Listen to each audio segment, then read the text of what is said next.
What if the same person could live two completely different lives, one defined by failure and the other by financial freedom? Not two different people, the exact same person.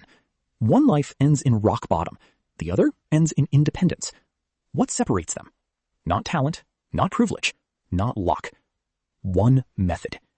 In this video, we break down the real story of a man who worked 31 consecutive days without a single day off, lost $70,000 to investment fraud, developed an incurable disease from overwork, and then became the youngest department head in company history, earned $140,000 from a single gap investment in just 2 months, and achieved complete financial independence. Same person, same starting point. The only variable? The building and door method. 4 steps, no shortcut, and absolutely no going back. Stay with us until the end. This one will change the way you move. Have you ever reached a point where you genuinely felt you could not go on?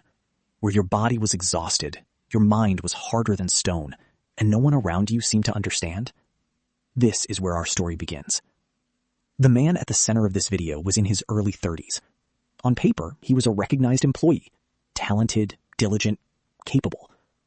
But behind closed doors, he was drowning. His boss was relentless. The workload was impossible. And despite everything he gave, no one at the office had any idea what he was actually going through. They left at 6 p.m. They had no reason to know that he was still there, long after midnight, every single night. He tried reaching out to friends. He told his story, hoping for some kind of relief. But the responses were always the same. It must be tough. Cheer up. Your day will come. Empty words. Sincere, maybe, but empty. No one could truly understand what he was carrying. Not until they lived it themselves. Let us look at the numbers. The company's official working hours were 9 a.m. to 6 p.m, 5 days a week. Standard, normal, reasonable. But this man's reality looked nothing like that. In the month of May, a month when most office workers enjoy multiple public holidays, including Labor Day, Children's Day, and Buddha's birthday, he went to work every single day, from the 1st to the 31st. 31 consecutive days, not one exception. And among those 31 days, 25 of them, he was still in the office past midnight. He said that leaving at midnight felt like a relief. He actually felt grateful on those nights because it meant he had more time to sleep before the next morning. Most nights, he left after 2 a.m. On the rare occasions the team finished earlier, the boss would call around midnight and demand a report within 20 minutes. This was not a once-in-a-while situation. This was every single day for an entire month. 3 moments define the lowest point of this chapter. The first, his grandmother passed away. She was the person who always looked after him with the most care. When she died, he could not attend her funeral. Overwork was the reason. A few months later, he drove to her memorial with his parents. On the highway, his phone rang. Work. He turned the car around and drove back to the office. He never made it. The second, years of relentless overwork took a physical toll that cannot be undone. In his early 30s, he was diagnosed with an incurable disease. Not life-threatening, but permanent. He will manage it every day for the rest of his life. Something taken from him that can never be returned. The third, a trusted friend suggested a land investment. He put in everything he had, plus a loan. It was his very first investment. He believed in it. A few years later, while receiving treatment for his illness, he discovered the truth. He had been defrauded. $70,000. Gone. These were not unfortunate coincidences. This was the rock bottom. Now here is where the story shifts entirely.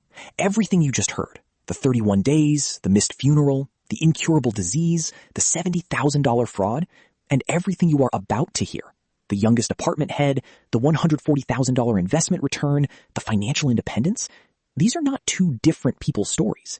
They are one person's story. The same man, the same life. The narrator of this entire account is Hawaii DJ, the creator behind MacroPulseBusiness. His early 30s were the dark chapter.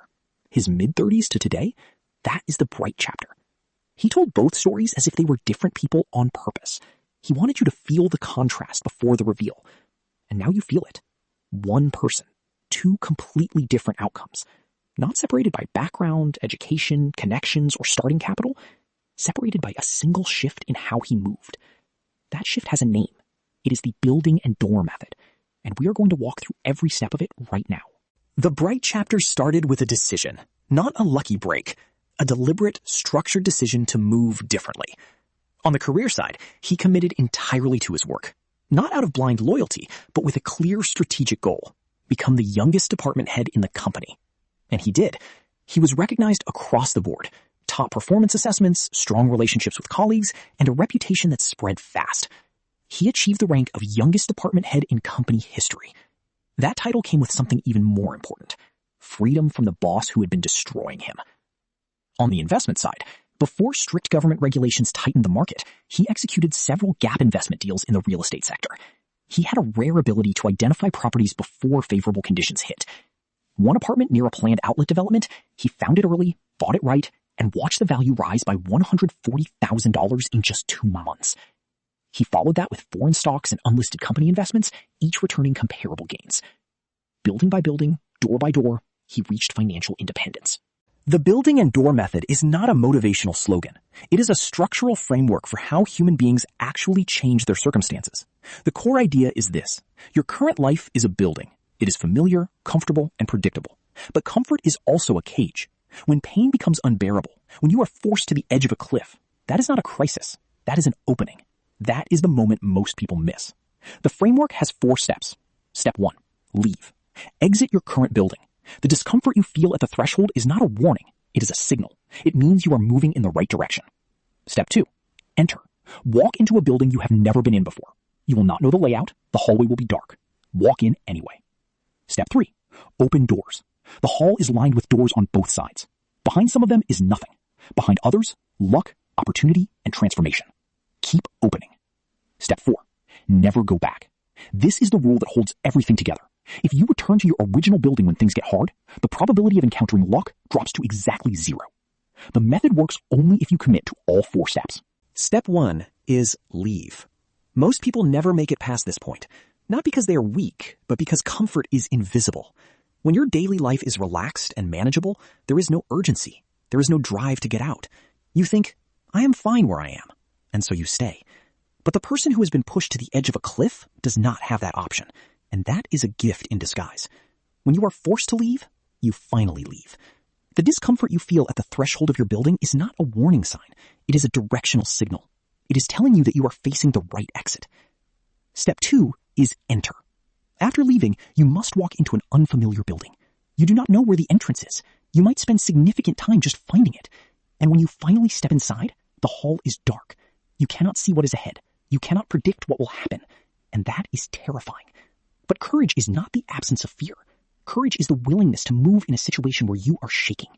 Enter the building. That is all Step 2 asks of you. Just enter. Step 3 is open doors. You are standing in the hall of your new building. Doors line both sides. You start opening them. The first one? Nothing. You feel a pang of disappointment. The second? Nothing again. Now doubt creeps in. Did you choose the wrong building? Did you make a mistake? Was all of that sacrifice for nothing?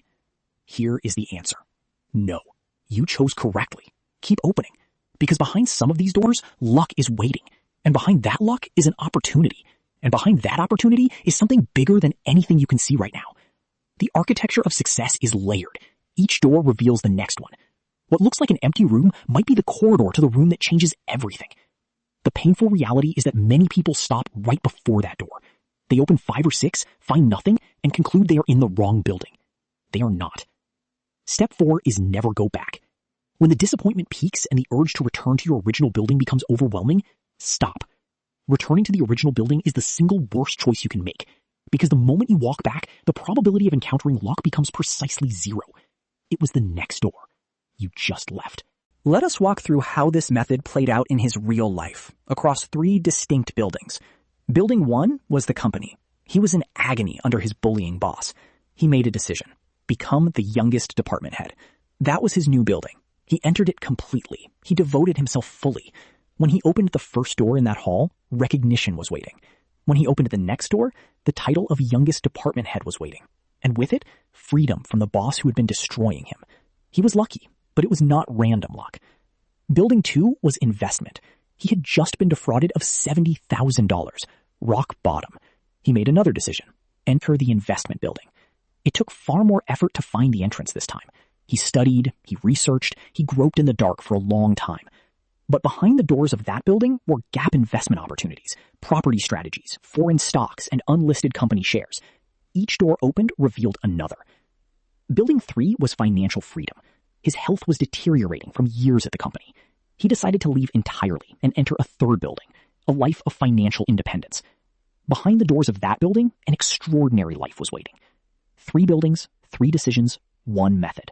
In May 2011, Denzel Washington delivered a commencement address at the University of Pennsylvania.